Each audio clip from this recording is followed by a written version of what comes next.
Hey guys, it's Celestia, and before we get into today's video, I just want to thank you all so much, because while I honestly can't completely believe it yet, I'm almost at 1,000 subscribers as of recording this video. This little channel has grown so much in the past year, and it's 100% because of you guys supporting me that's been able to happen, and I just cannot thank you enough for that.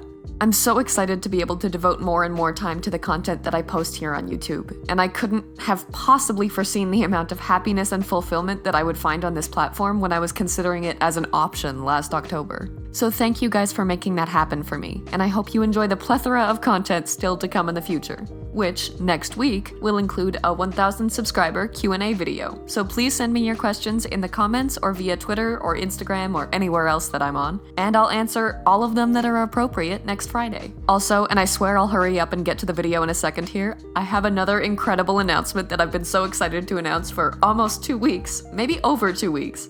And I finally can! And it's that the comic that you guys saw me working on in my past few videos has been accepted into the Kado anthology. Kado, if you're unfamiliar, is an awesome channel run by two absolute nerds named Hoodie and Zero, who are both honestly some of the coolest people I've ever met. And if you like my content, there's a good chance you like anime, so you're in luck, because they post anime everything. Reviews, analyses, character studies, and even more than that, all about anime characters and series. There's no way to say that word as a plural out loud without it sounding wrong. Anyway, these beautiful boys are compiling viewer-submitted comics as well as 2 of their own, and they're starting a Kickstarter to self-publish that compilation with a limited print run. I'm excited beyond words to have the opportunity to contribute to this project, and it would mean everything to me if you would go check out the Kickstarter. It's linked in the description as well as the pinned comment, and I will give you my left kidney to go click that link right now. Okay, finally, please don't leave, I swear I'm getting to the video in a second, I'm sorry.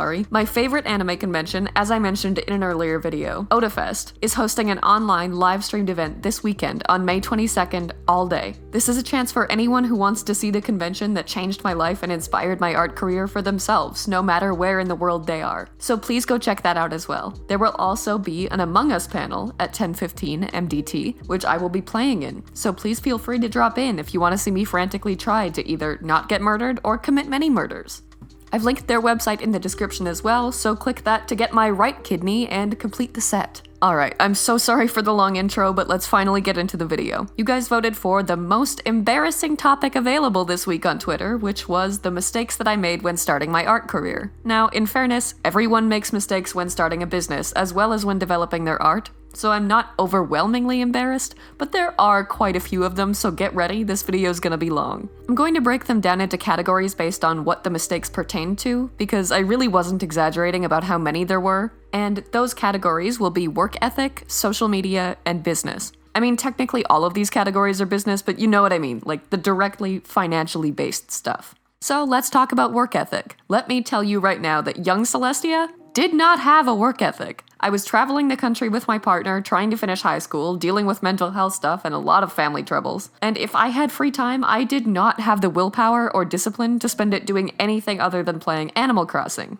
I was a far cry from the work-obsessed disaster that I am now, but we all start somewhere. It just so happens that where I started was particularly chaotic and poorly managed. So let's delve into the embarrassing details of just how chaotic it really was.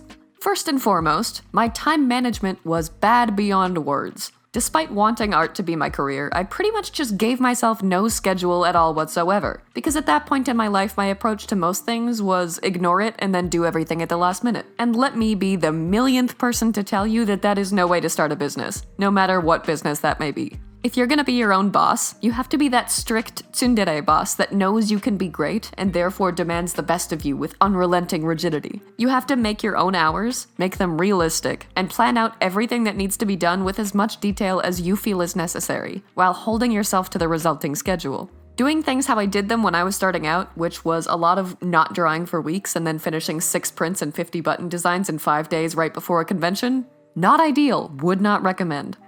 There were a lot of reasons that I was so bad with procrastination, and because procrastination was such a big contributor to my awful work ethic, I'm gonna get into those a little bit more here. First of all, I was very insecure about my art.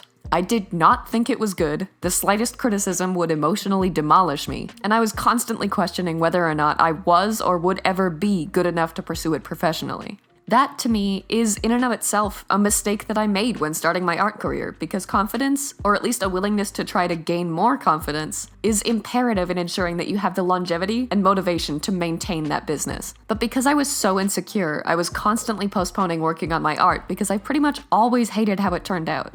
It didn't help that while doing my research on successful artists making a living doing what I was doing so that I could imitate their business practices, I ended up spending way more time comparing my art to theirs than actually learning from their successes, which, as I'm sure you can guess, was another early mistake. And it did not do my insecurity any favors either. Another thing I did wrong that led to procrastination was that I used to take on way too many projects at once, and then get so overwhelmed by the amount of work that needed to be done that I wouldn't know where to even start, and subsequently would not start at all. Like, I would have 20 commissions, a convention coming up, 3 prints in the works, and I would still be accepting more work. And then I'd just procrastinate working on it until I either finished it at the last minute at the expense of my mental and physical health, or I would run out of time and lose my chance at that opportunity. Because let me tell you, just because sometimes you're able to finish everything at the last minute, that doesn't mean you'll always be able to.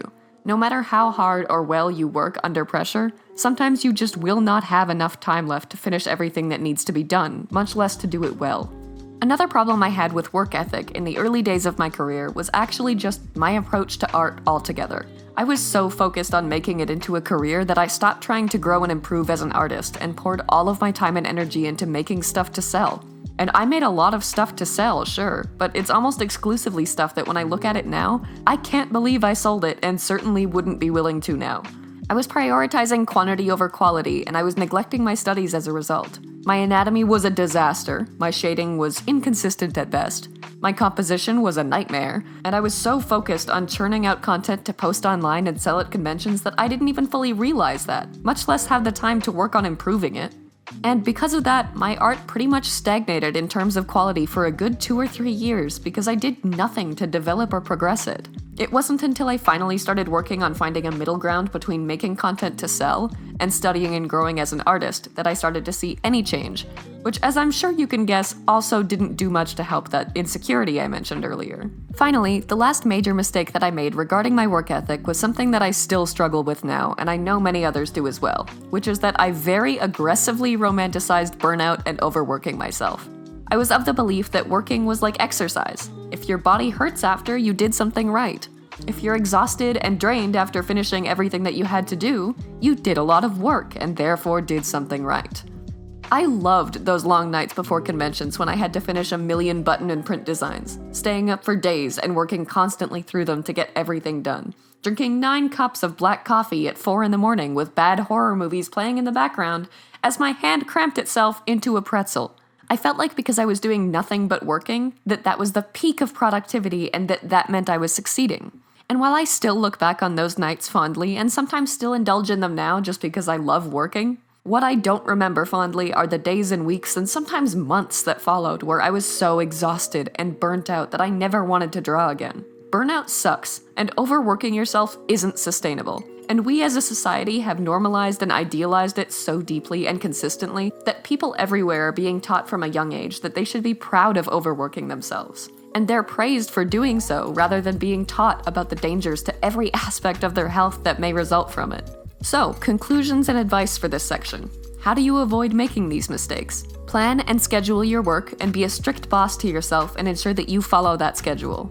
Try to have a positive perspective on your art. If you hate it and have no confidence, pursuing it as a career is going to feel really miserable for a really long time. I'm not saying you have to be the king of confidence if you're just not feeling it, but try to catch yourself when you're insulting or thinking negatively about your art, and instead try to focus on what you like about it, and how you can improve what you don't like about it. If you want to improve your skills, don't neglect your art studies in favor of making tons of stuff to sell. Try to find a balance between the two and focus on quality over quantity. And finally, try not to overwork yourself or push yourself too hard, even if it can be tempting to conform to a great deal of society's romanticized idea of productivity. Productivity means getting the work done that you need to get done. How you do that and how quickly you do that is completely up to you, and doing so in a reasonable, scheduled, and healthy way is honestly way more productive than overworking yourself into exhaustion and burnout. Because if you find a good work schedule for yourself where you finish your goals in due time while also not constantly doing more than you can handle, that's going to be way more sustainable long term. And long-term success ultimately just feels way better and is way more valuable than a couple of nights of feeling that rush of uber productivity before crashing and being too tired to do anything for God knows how long. The next section of Celestia's mistakes will be social media. And boy, is it a plentiful category. Back when I started my art career, I knew nothing about algorithms or audience retention. And I assumed that if I just posted whenever I happened to finish a piece, and only post finished pieces, I would grow an audience. I think a lot of that comes from my first real experiences with posting my art being on DeviantArt. And while DA has since become more inclusive for people posting sketches and incomplete work, for the time that I was there, it was a generally accepted rule, at least within my social circles, to only post finished pieces. But anyway, the point is, finished pieces take a while, especially when you're an absolute buffoon who constantly procrastinates finishing them. Which meant that my posting schedule on social media was completely sporadic and inconsistent. I would go months without posting and then post 6 finished prints in a day. And we don't talk about the amount of non-art related pictures I would post on my art Instagram, or how many irrelevant thoughts and jokes I would post on my art Twitter. I'm sure it doesn't need to be said that this was a mistake, but this was a mistake. Social media presence is a big part of building most independent art careers, and if you're taking your art seriously as a profession, social media should then be taken pretty seriously too, rather than just treated as a fun place to post art whenever you finish it, with the assumption that that will be enough to grow an audience from it. Poor social media management in general was another mistake I made in my early approach to my art career, and that's intentionally vague because there are a lot of ways I mismanaged it. First of all, my handle was different on everything, and I didn't have a link tree or card or anything like that for people to find me on other social media. So each platform was basically an isolated island of an audience rather than similar groups of people who knew that all of these people on these platforms were in fact me. My name on DeviantArt was Aspiring Fire, and it still is because I don't use DeviantArt enough to justify paying to change it. My name on Facebook was Duchess Celestia. My name on Tumblr was Yukionna. My name on Twitter was Shitty Anime Art. My Twitter name is actually also still Shitty Anime Art because it has made me laugh a million times and has made others laugh a million times, and I just can't bring myself to change it. But anyway, I used the same Duchess Celestia logo on all of them, but it made very little difference when I still had different names everywhere and still went by page on every platform, rendering the Duchess Celestia logo and brand pretty redundant. I also had no consistent branding across any of this other than the logo. My cover images were all just random things I thought were pretty. My descriptions were all different and didn't link to anything. And there was no consistent color scheme despite my intention to use one when making the logo. And on top of all of that, not only did I not post all of my stuff to every platform at once, I would just post it whenever I finished it, which was usually anywhere from 1 to 5 in the morning, so not exactly prime engagement hours. Finally, just like I had too many unconnected social media accounts, I had too many unconnected online stores. I mentioned this in my Etsy video as well, but when I started out selling my art online, I didn't know what platform was best or where to begin. So naturally, I decided on all of them at once competing with each other. I'm not saying it's always a bad thing to have multiple stores and subsequently appeal to multiple audiences and marketplaces, but I was just randomly slapping my art onto every available product on Society6 and Redbubble without adequately marketing either, with an in-print store on the side that sold the same art in the same sizes of prints as the other 2 stores, but with different prices, because I let all of these platforms auto-price my work to whatever they thought was best for profit and sales. There was just really no consistency at all whatsoever about anything. What I would post, when I would post it, what my branding was, what my handle was, what my prices were, where I was selling things, what I was selling, and so on. And all of those things are important, and combined into a huge portion of what makes or breaks your online presence. So how do you avoid young Celestia's social media mistakes? Well, I can't stress enough that consistency in every possible aspect is very important. Give yourself a general, flexible posting schedule of at least once a week ideally, and a window of time during the day that does best for engagement, which for me is usually between 1 and 5 p.m. Don't stress too much about only posting finished pieces. People like seeing sketches and work-in-progress updates too, and it helps you post more often while avoiding putting too much pressure on yourself or rushing to complete a piece. Have a solid foundation for your branding that carries over through all of your social media, like a logo, mascot, color scheme, font, aesthetic, etc. And make sure you use the same or similar handles as often as possible. I would also very much recommend using Linktree, Card, or similar sites to compile all of your social media and other relevant links to connect your brand and presence across all of your platforms and help your audience find you wherever they want to. Finally, try to limit yourself to one online store, or at least maintain consistency across all of the stores that you use, especially when it comes to pricing and product quality. For example, Society6 and Redbubble both allow you to put your design on a t-shirt, but they'll both print those designs with different quality on different types of t-shirts, which means that potential customers will be unclear on the product quality that they'll be receiving. Our final section of dumb Celestia mistakes is business. And these are the bigger mistakes that actually had financial consequences for me, so if there's anything to take away from this that you should really avoid, it's these ones. First, like many artists do, I priced my commissions way too low. For example, at conventions, for on-the-spot commissions, I would charge $5 for a sketch, $7 for line art, and $10 for a fully colored piece. My prices for digital art were higher, but still within that low price range for the most part. This largely resulted from the insecurity I mentioned earlier, but also in part because I wanted to price competitively. And let me tell you something about pricing competitively. When it comes to active income, it's usually a bad idea to lower your prices for competition's sake. Active income is money you make by doing or making something, whereas passive income is money that you make without any action required from you. And this is relevant because lowering your prices to compete with passive income is a lot less risky and detrimental.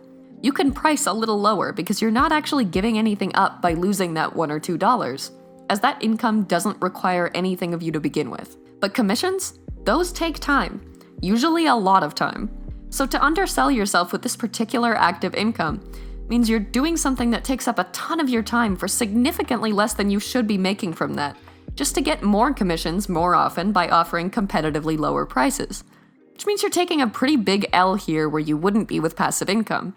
And that's something that I see very commonly misunderstood when it comes to competitive pricing. If you're not giving yourself at least an acceptably close rate to minimum wage with your commissions, then commissions aren't worth it. Because whereas getting many sales for lower prices is a huge benefit with passive income, getting many commissions for lower prices rather than fewer commissions for higher prices is actually a pretty big loss when it comes to active income. Because you'll be drowning in work with no time for anything else and very little to show for it. I say, while undercharging for commissions, but just hear me out, I'm updating them soon, leave me alone. Next dumb mistake, very related, was that young me relied exclusively on active income. The entirety of the money that I would make as an artist was from commissions or in-person sales at conventions. Online stores excluded, because I think I made like a collective $2 from those for the duration of their existences. The problem with this is that, number one, it's inconsistent, because commissions are hard to plan around and rely on, and conventions only really exist in the summers, and there's no guarantee you'll get into all of the ones that you apply to. Number two, it eats up huge amounts of your time, because every single way you make money in your business requires significant work and time sacrificed on your behalf. Passive income is a hugely important part of an art business and any business, because it means that you'll still have an income if you don't get a lot of commissions that month. And you'll get income without devoting massive amounts of time to every aspect of it. Some examples of passive income for artists include Ko-fi and Patreon, to an extent, as some artists do use tiers of these to offer incentives that do need time and effort invested into them, which does put them more into the active income category, but the point is that you don't have to. Other options are ad revenue, sponsorships, affiliate links, and online stores that use print on demand rather than requiring you to make stock yourself, amongst other things. So the final dumb mistake in the business section is that I bought way too much stock and way too many business cards. The thing with pursuing art as a career is that so much of your customers' buying habits depends on trends. So printing 700 copies of your Undertale fan art means you're gonna sell 100 of them, and then people will lose interest in Undertale and you'll have 600 Sans the Skeletons staring up at you with desolation. More important even than that is the fact that your art and your style are constantly developing and changing.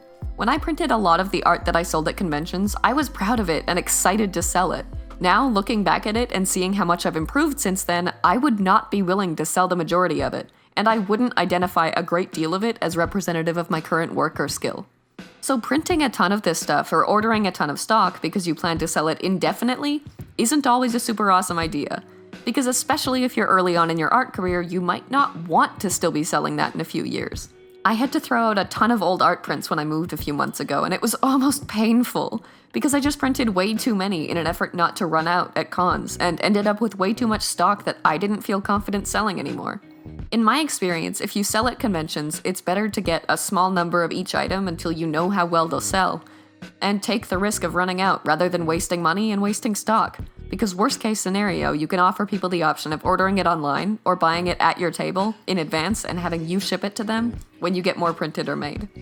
If you're selling online, it's the same approach. If you're not using print on demand and you're ordering stock to sell online, it's better to have to put up that sold out warning for a few days or weeks until you order more stock than to spend a lot of money on something that might just end up gathering dust in your closet. And with business cards, that's a whole other story. When I got my first business cards, I ordered 500 of them. In fairness, I did end up using a lot of them. But when I changed my social media handles, and my phone number, and my brand font, and my logo, and had to throw out like 200 business cards, my heart hurt.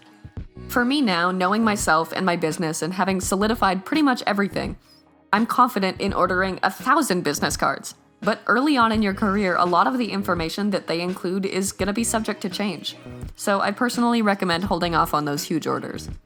No conclusions for that section because I'm unorganized and ended up giving the advice with every point, so here we are, at the end of young Celestia's mistakes. Which is hilarious in and of itself because I'm pretty sure there actually is no end to young Celestia's mistakes, especially considering that I am only 23, and am still exceptionally dumb and prone to making more, often more serious mistakes. But hopefully this long, rambling summary offered any young artists starting their careers some insights into things to avoid doing themselves, because that would almost make it worth it for me to have made all these mistakes in the first place. I hope you guys enjoyed today's really long video.